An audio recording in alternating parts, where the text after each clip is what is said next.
Halo Sobat Cek Fakta. Dalam beberapa bulan terakhir, Timnas Indonesia menjadi sorotan publik tanah air. Persiapan menjelang putaran keempat kualifikasi Piala Dunia 2026 makin intensif, termasuk agenda uji coba menghadapi lawan-lawan kuat. Kali ini, skuad Garuda akan menghadapi dua negara Arab yang tidak hanya memiliki kekuatan berbeda secara ranking FIFA, tetapi juga gaya bermain yang bisa menjadi tolok ukur kesiapan tim. Pada artikel kali ini, kita akan mengulas secara mendalam jadwal dan lawan uji coba Timnas Indonesia di Surabaya, manfaat pertandingan persahabatan bagi ranking FIFA dan strategi tim, serta persiapan pemain, termasuk proses naturalisasi Miliano Jonathans. Semua fakta ini sudah diverifikasi berdasarkan informasi resmi PSSI dan sumber terpercaya lainnya. Yuk, kita kupas tuntas. Persiapan Timnas Indonesia untuk putaran keempat kualifikasi Piala Dunia 2026 kini semakin jelas. PSSI secara resmi mengumumkan jadwal uji coba tim nasional yang akan digelar pada FIFA Match di September tahun 2025, tepatnya pada tanggal 5 dan 8 September tahun 2025 di Stadion Gelora Bung Tama, Surabaya. Ini menjadi momen penting bagi tim pelatih dan pemain untuk mematangkan strategi, menguji formasi, serta menilai kesiapan fisik dan mental skuad Garuda sebelum menghadapi lawan-lawan di putaran kualifikasi. Yang menarik, dua tim yang akan dihadapi Indonesia berasal dari negara Arab, yaitu Kuwait dan Lebanon. Pemilihan lawan ini bukan kebetulan. Dalam putaran keempat kualifikasi Piala Dunia 2026, Indonesia tergabung di grup B bersama Arab Saudi dan Irak, yang juga merupakan negara Arab. Dengan menghadapi tim-tim Arab terlebih dahulu, para pemain dapat menyesuaikan gaya bermain, memahami karakter lawan, dan menemukan kelemahan maupun kekuatan yang bisa dimanfaatkan saat pertandingan resmi nanti. Dari sisi peringkat FIFA, kedua lawan ini memiliki posisi yang berbeda dibanding Indonesia. Saat ini, Lebanon menempati peringkat ke-112 yang lebih tinggi dari Indonesia, sehingga laga uji coba melawan Lebanon menjadi tantangan penting untuk mengukur kualitas tim. Sementara itu, Kuwait berada jauh di bawah, yakni peringkat ke-138, sehingga laga ini bisa menjadi kesempatan bagi tim Garuda untuk mencoba strategi baru, menguji pemain muda, serta mematangkan kombinasi pemain inti. Selain soal ranking, kedua pertandingan ini juga memiliki manfaat strategis lainnya. Jika Timnas Indonesia mampu meraih kemenangan, selain menambah kepercayaan diri para pemain, peringkat FIFA Indonesia berpotensi naik. Peningkatan ranking FIFA memiliki dampak besar tidak hanya untuk motivasi tim, tetapi juga dalam penentuan posisi di undian dan laga resmi di masa depan. Peningkatan ranking membuat Indonesia lebih diperhitungkan di kancah internasional dan membuka peluang untuk menghadapi lawan yang lebih seimbang dalam pertandingan resmi. Selain aspek teknis, uji coba ini juga menjadi ajang pemanasan bagi para pemain dalam menghadapi cedera dan absennya beberapa pemain kunci. Saat ini, beberapa pemain menyerang Indonesia sedang dalam masa pemulihan cedera, seperti Ragnar Oretmangoen, Owe Romeni, dan Marcelino Ferdinand. Dengan kondisi ini, tim pelatih bisa menilai kemampuan pemain pengganti, termasuk mereka yang baru direkrut atau masih dalam proses naturalisasi, untuk mengisi posisi yang kosong.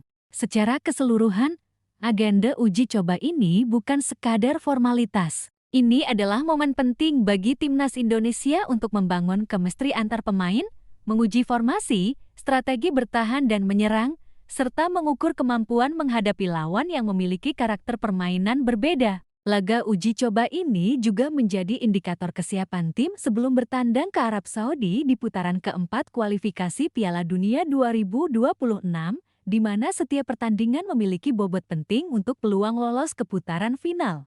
Selain jadwal dan lawan, persiapan pemain menjadi faktor kunci bagi Timnas Indonesia. Salah satu sorotan utama adalah proses naturalisasi Miliano Jonathans, gelandang muda berbakat asal FC Utrecht. Kehadiran Miliano diharapkan bisa menutup absennya beberapa pemain menyerang akibat cedera, sekaligus menambah kekuatan di lini tengah. Proses naturalisasi Miliano mendapat perhatian khusus dari PSSI dan Menpora. Ketum PSSI, Erick Thohir, telah menyerahkan berkas naturalisasi gelandang ini kepada Menpora Dito Aryo Tejo. Publik berharap proses ini berjalan lancar dan Miliano bisa segera bergabung dengan timnas Indonesia. Jika Miliano resmi masuk tim, kombinasi lini tengah dan serang tim akan semakin solid, memberikan opsi baru bagi pelatih Patrick Kluivert dalam menentukan strategi.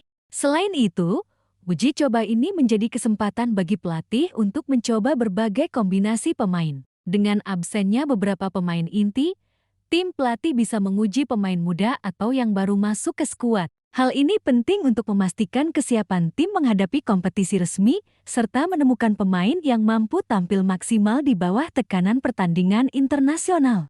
Target utama timnas Indonesia adalah mengamankan posisi terbaik di grup B putaran 4 kualifikasi Piala Dunia ke-2026. Grup ini dihuni Arab Saudi, Irak, dan Indonesia, dengan seluruh pertandingan dimainkan di Arab Saudi. Juara grup akan langsung lolos ke putaran final Piala Dunia 2026, sementara runner-up masuk putaran kelima. Posisi ini memberikan tekanan sekaligus motivasi bagi timnas Indonesia untuk tampil maksimal sejak awal. Selain target kompetitif, uji coba ini juga berfungsi sebagai alat evaluasi dan adaptasi. Pertandingan melawan Kuwait dan Lebanon memungkinkan pelatih menilai kemampuan tim dalam menghadapi lawan yang berbeda gaya bermainnya. Lebanon yang memiliki ranking lebih tinggi memberikan tantangan serius, sedangkan Kuwait memberikan peluang bagi Indonesia untuk mencoba strategi baru tanpa tekanan berlebihan. Publik tanah air tentu berharap yang terbaik bagi timnas Indonesia. Kemenangan dalam uji coba akan menambah kepercayaan diri, memperkuat chemistry antar pemain, serta memberikan gambaran jelas tentang kesiapan tim. Dengan kombinasi persiapan pemain, naturalisasi Miliano Jonathans, dan strategi matang dari Patrick Kluivert, peluang Indonesia untuk bersaing di putaran keempat kualifikasi Piala Dunia 2026 akan semakin terbuka. Secara keseluruhan, agenda uji coba ini bukan hanya soal pertandingan persahabatan. Ini adalah investasi jangka pendek dan jangka panjang bagi timnas Indonesia, baik dari segi strategi, formasi, adaptasi pemain, maupun ranking FIFA. Semua elemen ini menjadi kunci untuk mencapai target besar, membawa timnas Indonesia tampil di Piala Dunia ke-2026. Kedua pertandingan tersebut digelar di Stadion Gelora Bung Tomo, Surabaya, pada 5 dan 8 September tahun 2025. Yang menarik dari agenda ini adalah lawan yang akan dihadapi skuad Garuda adalah dua negara Arab, yakni Kuwait dan Lebanon. Mengingat lawan yang akan dihadapi Indonesia dalam lanjutan kualifikasi Piala Dunia 2026 nanti juga negara Arab. Jika dilihat dari ranking FIFA, hanya Lebanon yang saat ini berada di atas Indonesia dengan menempati peringkat ke-112. Sedangkan Kuwait jauh di bawah yakni peringkat ke-138. Uji coba dua pertandingan ini juga sangat penting. Jika skuad asuhan Patrick Kluivert mampu memetik kemenangan, dapat dipastikan ranking FIFA Indonesia akan naik. PSSI juga terus menambah amunisi baru untuk memperkuat skuad Garuda, salah satunya mendatangkan Miliano Jonathans. Baru-baru ini, Ketum PSSI Erick Thohir telah menyerahkan berkas naturalisasi gelandang FC Utrecht kepada Menpora Dito Aryo Tejo. Berharap proses naturalisasi sang pemain tidak terhambat dan mendapat jalan yang mudah menuju timnas Indonesia. Kehadiran Miliano cukup penting, mengingat saat ini sejumlah pemain bertipe menyerang yang dimiliki Indonesia cedera. Di antaranya Ragnar Oratmangoen, Aurel Romeni dan Marcelino Ferdinand. Sosok Miliano Jonathans dapat menutup absennya mereka. Tentu saja publik tanah air berharap yang terbaik untuk timnas Indonesia dengan tujuan besar tampil di Piala Dunia ke-2026. Timnas Indonesia tergabung di grup B putaran 4 kualifikasi bersama Arab Saudi dan Irak. Seluruh pertandingan dimainkan di Arab Saudi. Sementara grup A dihuni Qatar, Uni Emirat Arab dan Oman, dengan Qatar yang ditunjuk sebagai tuan rumahnya. Di putaran 4 kualifikasi, juara grup akan lolos langsung ke putaran final Piala Dunia 2026, sedangkan runner-up masuk putaran kelima.